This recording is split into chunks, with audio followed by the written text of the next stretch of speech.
के 36,000 वर्षों तक राज्य करोगे।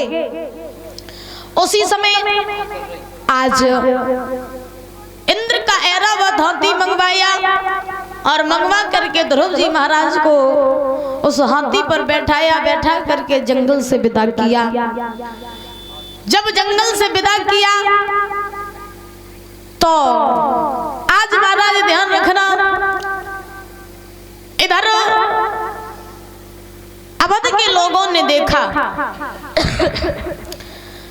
कि ध्रुव जी जो है वो भगवान को प्राप्त करके अवध लौट करके वापस आ रहे हैं। तो उसी समय महाराज इधर अवध के जितने भी लोग रहे, उत्तानपाद और जितने भी लोग रहे, वो सभी ध्रुव जी महाराज का सम्मान करने के लिए आए। जब ध्रुव जी महाराज का सम्मान करने के लिए सभी लोग आए दादा, तो ध्रुव जी महाराज हाथी से नीचे उतर के आए और नीचे उतर के आने के बाद में सारे बड़े बुजुर्गों का आशीर्वाद लिया, चरण छू करके, पैर छू करके।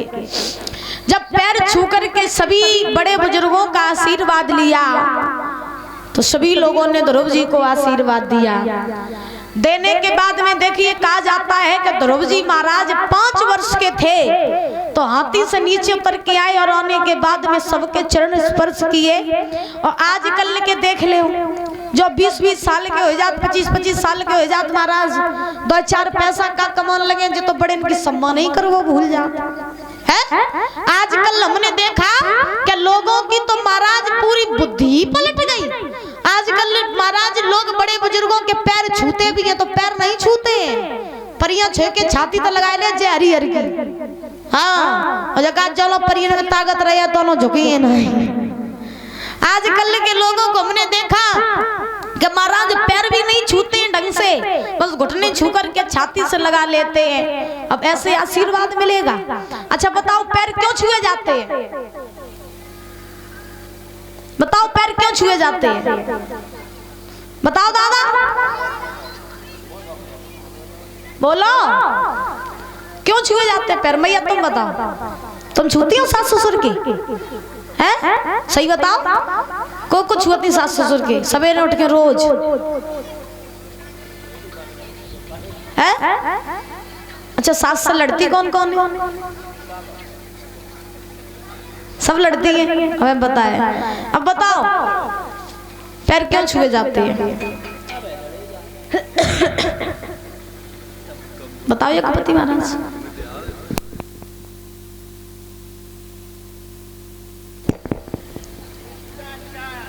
हाँ अच्छा, बिल्कुल सही बात है। देखिए कहा जाता है पैर छूने के 2 कारण होते हैं।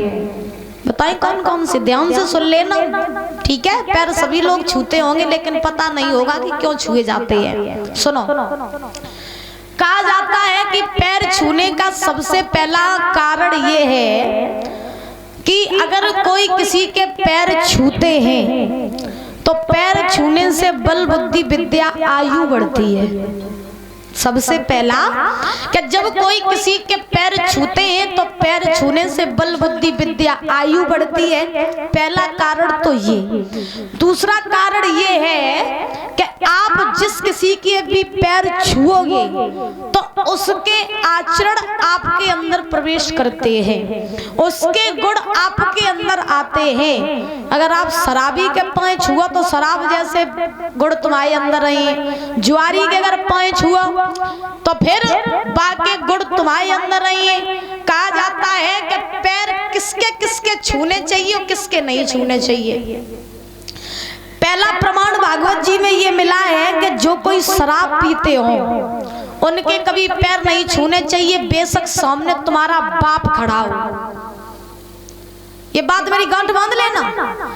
अगर जो कोई शराब पीता हो, बेशक वो तुम्हारा सगा बाप क्यों ना हो, उसके पैर नहीं छूने चाहिए। और जो भाई का हिस्सा खा करके बैठे हो, कभी उसके पैर नहीं छूने चाहिए। जो शराबी हो, जो जुआरी हो, जो मांस खाते हो, जो चरित्रहीन हो, चरित्र से गिरे हुए हो, कभी उनके पैर नहीं छूने चाहिए। क्योंकि अगर आप ऐसे लोगों के पैर छुओगे तो उनके ही गुण तुम्हारे अंदर प्रवेश कर जाएंगे।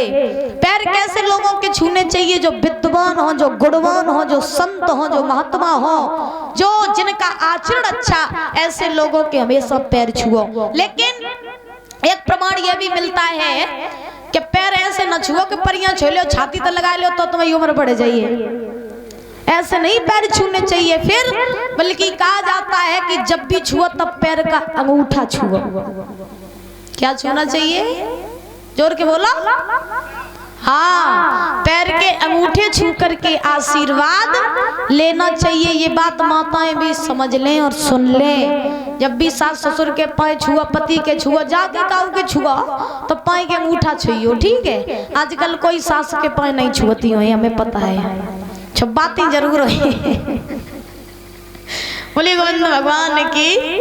आज महाराज श्री सुखदेव जी समझा रहे हैं राजन परीक्षित। ध्रुव जी महाराज ने सब लोगों का आशीर्वाद लिया। लेने के बाद में सबसे पहले ध्रुव जो रहे वो अपनी मौसी के पास में पहुंचे, सुरची के पास।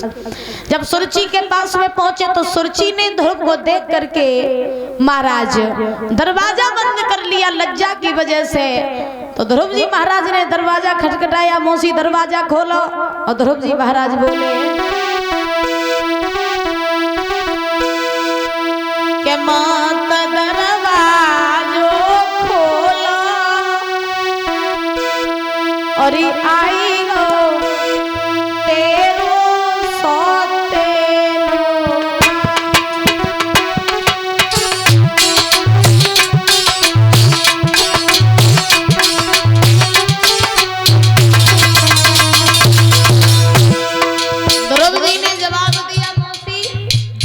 खोलो।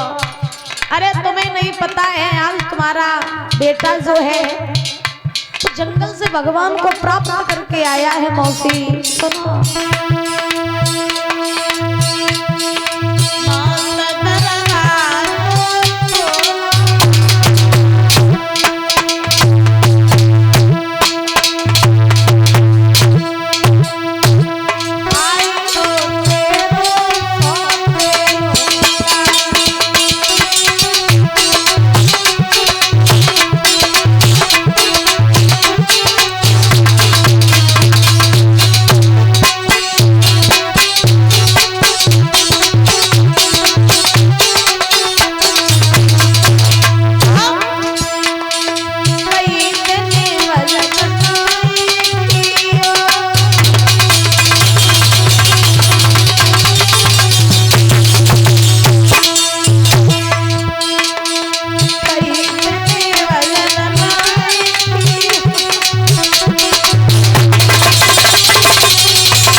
बोले गोविंद भगवान की। आज महाराज ध्यान रखना, श्री सुखदेव जी समझा रहे हैं कि हे राजन परीक्षित, आज ध्रुव जी सबसे पहले पहुंचे अपनी मौसी के पास में। जब ध्रुव जी महाराज अपनी मौसी के पास में पहुंचे तो पहुंचने के बाद में ध्रुव जी ने कहा मौसी दरवाजा खोलो, लेकिन सुरची ने लज्जा की वजह से दरवाजा नहीं खोला। आज ध्रुव जी महाराज सबसे पहले फिर पहुंचे अपनी मैया के पास में, सुनीति के पास में। मैया ने अपने पुत्र को देखा, कलेजे से लगा लिया, लाड़ करने लगी। सुनीति ने जवाब दिया, बेटा प्राप्त कराए प्रभु को? बोले हाँ मैया, भगवान मुझे मिल गए। कहाँ है? तो ध्रुव जी बोले मैया तुम भी दर्शन करोगी प्रभु की? बोले हाँ। तो आज ध्रुव जी महाराज ने भगवान का आह्वान किया, प्रभु आए और आने के बाद में महाराज आज सुनीति को भी दर्शन दिए। परीक्षित महाराज जब सुनीति को दर्शन दिए तो देने के बाद में ध्रुव जी ने खुद का भी उद्धार करवाया और साथ ही साथ अपने कुल खानदान का भी उद्धार करवाया। करवाने के बाद में इधर ध्रुव जी जो रहे वो धीरे धीरे बड़े हुए। जब ध्रुव जी महाराज बड़े हुए तो होने के बाद में उत्तानपाद के ऊपर जब बुढ़ापा आ गया तो उत्तानपाद ने अपना शासन ध्रुव को दे दिया और देने के बाद में उत्तानपाद जो रहे वो महाराज जंगल में जाकर के भगवान का भजन करने लगे और इधर ध्रुव जो है वो अवध के राजा बने। बहुत दिनों तक ध्रुव जी महाराज ने तपस्या की। वो महाराज बहुत दिनों तक ध्रुव जी महाराज ने शासन किया। शासन करने के बाद में जब ध्रुव जी महाराज की शासन से इच्छा बढ़ गई तो ध्रुव जी सोचने लगे कि अब मुझे भगवान के धाम को चलना चाहिए, मैं अब और राज्य नहीं करूंगा। तो ध्रुव जी महाराज ऐसा विचार बना करके भगवान के धाम को चलने लगे। जब ध्रुव जी महाराज भगवान के धाम के लिए चले तो चलते चलते रास्ते में ध्रुव जी को अभिमान हो गया और ध्रुव जी महाराज को जब अभिमान हुआ तो ध्रुव सोचने लगे कि इस पृथ्वी पर मैं ही ऐसा परम भक्त हुआ जिसने छोटी सी अवस्था में भगवान को प्राप्त किया और अपनी ही इच्छा से मैं भगवान के धाम को जा रहा हूं, तो मेरे जैसा अब इस पृथ्वी पर कोई होगा नहीं। तो भगवान समझ गए कि नहीं अहंकार हो गया। तो भगवान के द्वार जाने के जितने भी महाराज दरवाजे थे सो सब बंद हो गए और जब सब दरवाजे बंद हुए तो ध्रुव जी महाराज न तो ऊपर ही जा पाए न नीचे आ पाए, सो वहीं टंग के रह गए जो सवेरे 4 बजे दिखाई देते करे। हाँ अबे तो नहीं दिखाई दिए है? अच्छा वो तो परमानेंट ही दिखाई देते रहते हैं। हाँ सुबह ब्रह्म मुहूर्त में उठ के देखो 4 बजे तो आपको ध्रुव तारा दिखाई देंगे। सुबह महाराज आकाश में ही टंगे रह गए। तो एक तो प्रमाण ये मिलता है कि नित्य प्रतिदिन जो भी सुबह उठ करके ध्रुव तारा के दर्शन करते हैं, एक कहा जाता है कि जिस व्यक्ति को 6 महीने पहले से ध्रुव तारा दिखाई देना बंद हो जाए समझ लेना मेरी मृत्यु निकट है। इसीलिए कहा जाता है कि नित्य प्रतिदिन उठ करके ध्रुव तारा देखना चाहिए। ठीक है एक परीक्षित महाराज रोज देखो करो सवेरे उठ के, का पता तुम्हें दिन कवे आए जाए। बोले गोविंद भगवान की। आज ऐसे महाराज ध्रुव जी ने खुद का भी उद्धार किया और साथ ही साथ आज महाराज अपने कुल खानदान का भी उद्धार किया, क्योंकि कहा जाता है संतान अगर चाहे तो कुल खानदान को बहुत ऊंचा कर दे और संतान अगर चाहे तो कुल खानदान को इतना नीचा कर दे जो समाज में माँ बाप मुंह दिखाने के लायक ना रहे। बोलिए गोविंद भगवान की।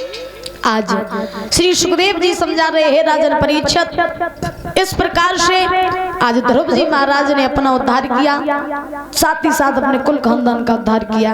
आइए ताली बजाकर बोलेंगे। उसके बाद में बड़ा ही सुंदर प्रसंग आ रहा है कि ऐसे ही एक भक्त और हुए जिनका नाम प्रहलाद पड़ा। उन प्रहलाद जी ने भी छोटी सी अवस्था में भगवान